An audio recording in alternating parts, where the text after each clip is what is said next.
Hello Kunomailers and welcome to our new video tutorial. In this tutorial I want to show you how you can search with Kunomail. For this you go here to edit and then to our advanced search.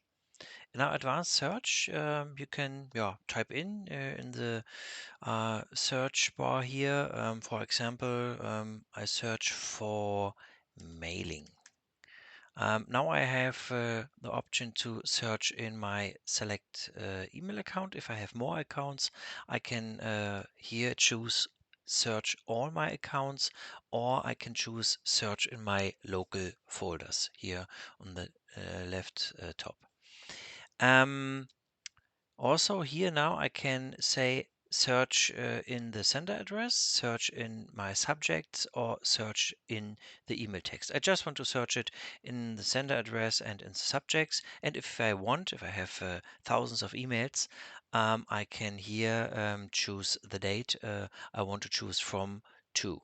Okay, now I start searching. Okay, I have a lot of mailings here from GMX.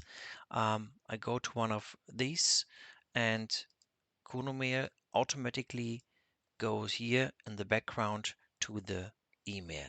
So, for example, this is the mail I've looking for. So then I can close this window. Now here I'm on this email, and if I want to search in this email a word, I can now go here to edit and then to search in mail. And here over find, I can search, for example, I'm searching for, now it's here in German, but I search for test balloon.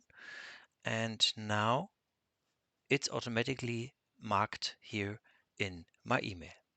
Okay, that's all for now. And I hope you enjoy our little advanced search video. And greetings from Berlin. Keep on mailing, your Kunomail team. Bye.